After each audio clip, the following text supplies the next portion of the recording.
We use our ultimate, we're able to get the pick onto 1. Ymir gets frozen, Arachne's able to clean it up, now it's just Medusa left.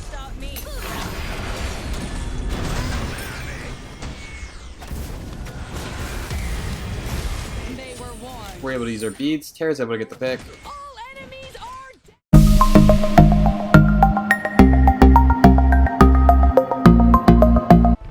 What a do, Scooby-Doo, it's your boy SeanyB Gaming, and today we're going to be playing Poseidon in ranked Joust.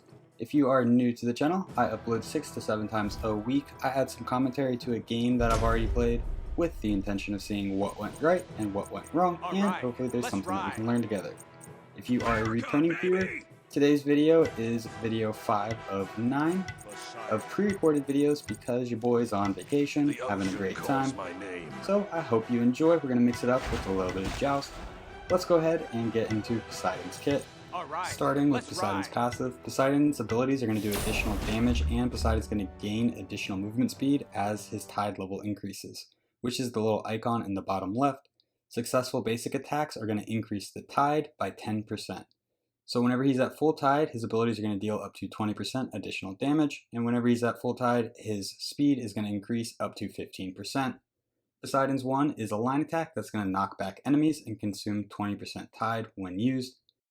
Poseidon's 2 is going to grant Poseidon movement speed, and it's also going to enhance his basic attacks by firing 2 additional shots for a total of 3 shots for 6 seconds. The shots are going to deal magical damage plus 20% of Poseidon's magical power. All 3 of the shots are going to increase Poseidon's tide, 10% per shot, assuming that it hits. Poseidon's 3 is his Whirlpool. Poseidon summons a Whirlpool. It's going to deal damage every 0.5 seconds for 3 seconds. It's going to reduce Poseidon's tide by 20%, and it's also going to pull all enemies towards the center of the tide.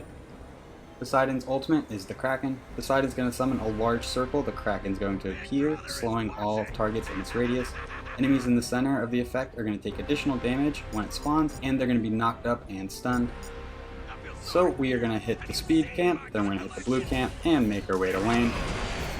We left with the Mage's Blessing and the tier 1 of Bancroft's Talon. We plan on getting Bancroft's Talon after we get boots. Bancroft's Talon is going to give us 100 magical power, 15% lifesteal, and 150 mana. It has a passive that as we lose health, we can gain up to 100 power and 20 additional lifesteal, and that caps out whenever we have 25% health or less. So with Poseidon, we just want to level up our 3, use our Whirlpool to clear the waves. That's going to give us the most gold and most XP. After clearing that wave, we're going to make our way to the neutral camp, clear this bad boy. By hitting this camp, we are going to hit level 5 before the enemy. We started with 3 health potions and 2 mana potions. I usually start with more health than mana because I feel like a health potion could potentially save your life, where a mana potion probably won't. We are going against a Ra, a Ymir, and a Medusa. We are probably going to want to get some anti-heal at some point in this game. We got beads for Ymir and for the Medusa ultimate.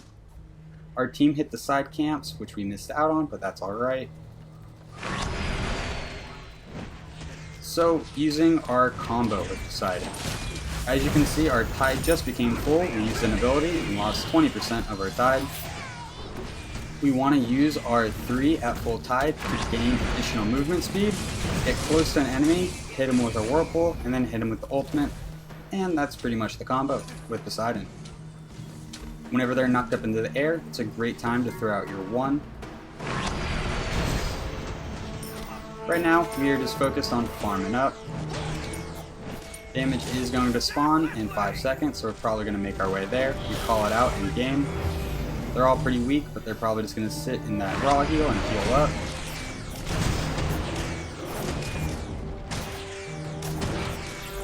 Red goes down, and we are just short of level 5. I think if we would have hit that side Harpy camp with our team, we probably would be level 5. But we'll definitely be level 5 after this wave. We do have the mana for a 3 ultimate combo. So let's see if we can catch anybody out here. We're going to go ahead and check their blue. It hasn't spawned quite yet. We're going to use our 3, get the increased movement speed, use our ultimate. Unfortunately, that Ra was not standing in our 3, so he only got knocked up by our ultimate. Whenever we use our 3 and our ultimate combo, it's going to knock them up and stun them in our 3. So more than likely, all 6 sources of tick damage from our 3 are going to apply to them and deal damage. The fact that our 3 wasn't under him, we missed out on a lot of damage there. We're going to rotate to blue because we're out of mana. Our team's able to clean up Medusa, get the first blood. That's going to be an additional 500 gold for that Arachne. We're going to start working on the blue camp, but it is going to take us a while. We almost have enough money for boots. Get this blue, stick around for maybe one more wave, and then back for boots.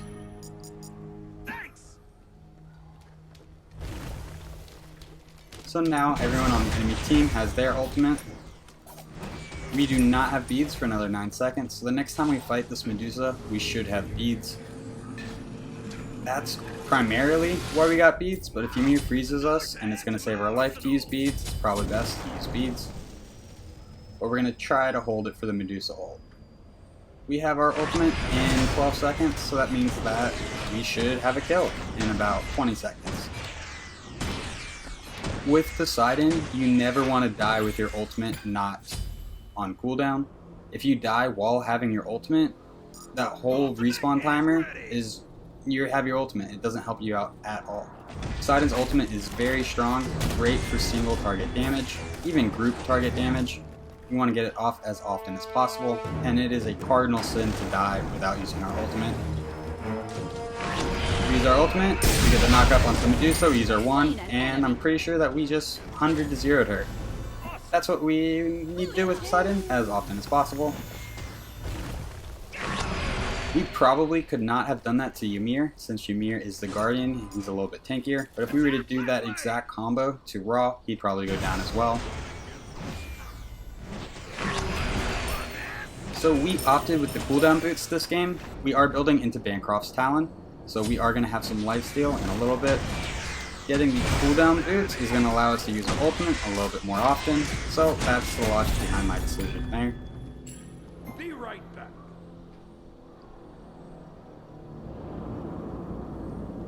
We got a bit of money we got to save up for before we can get the tier 3 version of Bancroft's Talon. Our 3 is almost full clearing the wave. I think as soon as we get Bancroft's online, we can clear the wave with our 3. It's also only level 4, not level 5. There's not anything on the map really for us to be hitting. It'd be a great time to back. We are going to set up a ward. We're going to use our ultimate onto this Ra. We miss, we turn around so we're able to avoid the Medusa stun, but it also applies a slow, so we use our beads to get the slow off of us. Very aggressive from me, trying to fight into 3 people without anyone from my team being around. And we kind of wasted our ultimate for it. We're going to work on our blue buff. Poseidon uses mana pretty frequently, and it's always nice to have some additional MP5.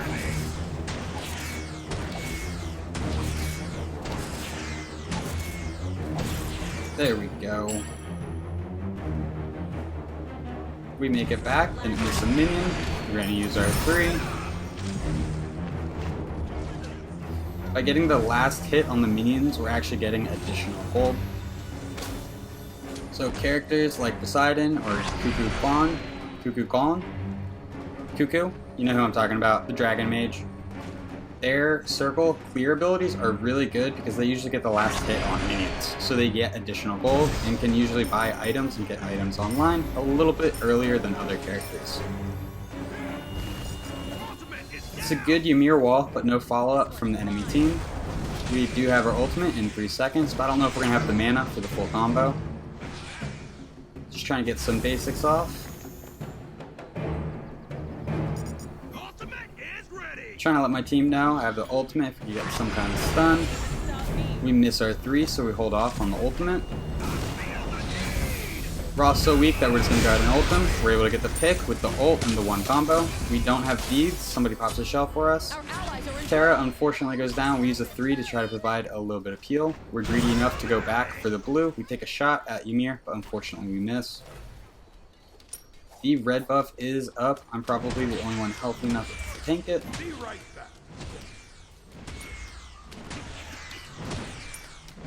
But before we go for the red buff, we want to make sure that we clear this next wave, get all the golden XP for that. Now we're going to rotate to red. I think our 3 will be enough. We're going to stand in front of them so they don't walk off with the damage. Might take a second, but Terra's en route, so we'll definitely be able to secure it. We have enough money for the tier 3 version of Bancroft's Talon, so we're going to go ahead and pick that up. That is an additional 100 power, some lifesteal, and some additional mana. We're going to pick up some potions, I hope. Going straight into some anti-heal because of this raw. I believe we're going Divine Rare. We're going to clean up the speed camp, just get the golden XP. It's also going to allow us to get full tide for this next engagement. We're going up through jungle so the enemy can't see where we're coming from. Medusa's out of position. We're going to use our 3 to get the increased movement speed. We're going to use our Whirlpool, which unfortunately misses. We missed our 1 as well. Kind of a bad fight. I'm half health and my team was not close to me. We're going to use our ultimate. Arachne is able to get the pick onto the Medusa. We knocked back Ymir with our 1 right there. We're using our Tide. We take some damage from Raw, so we're going to peel away. We're going to throw the Whirlpool. Raw stands in it. We throw our 1. Unfortunately, the 1 misses.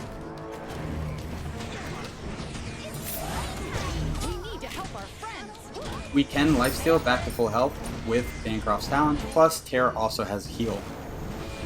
We're going to use our 3. Get some damage onto the tower. Enhancing our basic attack does not increase our tower damage. Just a heads up. I need the jungle buff. We're going to use our 3 on the wave, throw out our 1. All that gold popping. We're going to move towards our blue buff. If you are new to the channel and this is the first video you are finding of me, I highly recommend you check out some of the other videos. I primarily play Conquest, but I understand that a lot of people who are new to Smite really enjoy Joust and Arena. So I'm going to try to get some content of that out in the future. We're able to get the pick onto Ymir with our ultimate. We throw our 3 for the wave clear.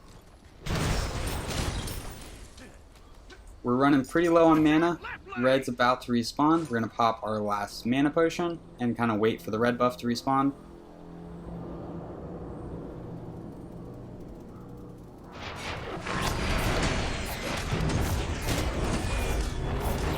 We are able to secure the red buff.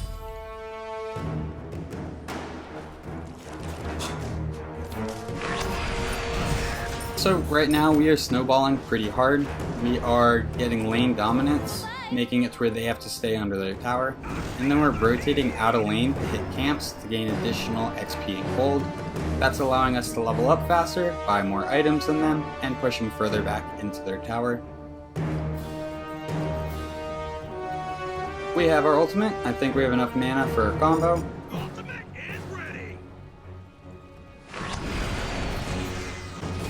We also have enough money for the Divine Ruin. Still not entirely sure if that is the penetration item we are going with. Ultimate is ready. We use our 2, or 3, we use our ultimate, we're able to get the pick onto 1. Ymir gets frozen, Arachne's able to clean it up, now it's just Medusa left. We're going to use our 3, we're going to get her with some damage, trying to hit her with a basic attack. She uses her ultimate, we're able to use our beads, Terra's able to get the pick. Arachne's waiting at the tower line, waiting to gain entry to the tower. We're going to fall back through jungle. Probably could have just gotten some poke on tower. Probably didn't need to run in a big circle right there. We don't really have the mana, so we're going to go ahead and back. Time to find out which penetration item we're going with. Spear of the Magus. And Spear of the Magus works really well on Poseidon. Typically, I feel like in Conquest we'd go Divine Ruin on Raw, but in Joust the games are usually a lot shorter, so hopefully we can just end it before we really need the anti-heal. With Spear of the Magus is going to give us 110 magical power. It's also going to give us 10 magical penetration. Be right back. Whenever we deal damage to an enemy, they're going to get marked by us by a debuff. and then they're going to take 7.5% more damage from all sources for a short duration. So whenever we hit somebody with our 3, it's going to apply this debuff to them, and then all 6 remaining ticks of damage are going to deal 7.5% more damage. And then if our Terror comes up and wants to throw a punch at them, looks like they're going to be able to get me. And if Terror wants to come up and throw a punch after we've hit him with our 3, Terror's punch is going to do 7.5% more damage. It applies to every damage source, including minions, towers, you get it. Unfortunately, we go down right there. I think we were just out of position, trying to fight into one person, 2 people came up, or maybe we were just fighting into 3 people. I was kind of focused on what I was talking about. But we were probably out of position. Damage is up. They just have Ymir down. We could probably make a play for Demon King. That might be the smart thing to do. After going into Spear of the Magus, we're going to be going into Soul Reaver. I think Arachne is going to be able to get the Phoenix. Nope, with Raw coming, it looks like they were able to push our team out.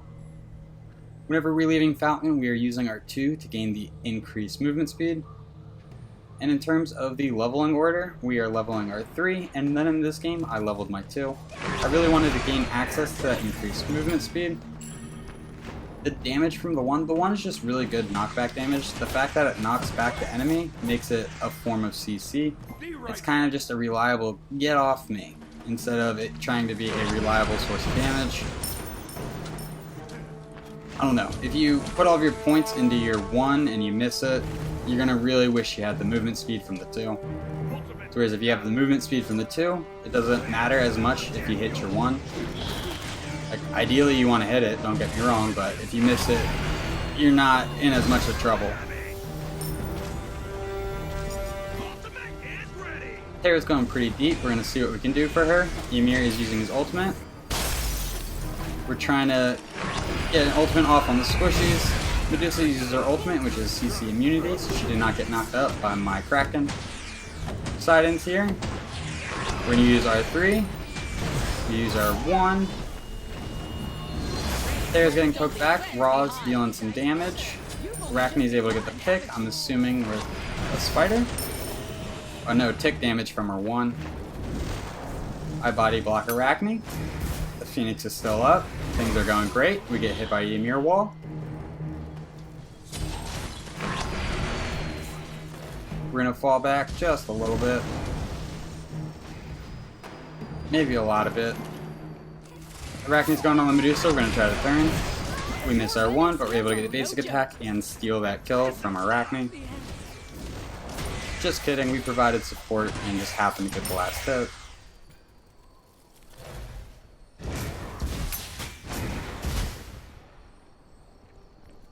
We just want to get hit by Phoenix, I guess.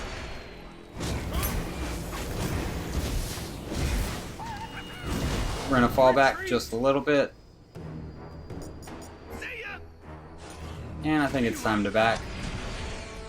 We're going to strip what XP we can find. There's not much left, so we're going to go ahead and back. We do have enough money for Soul Reaver.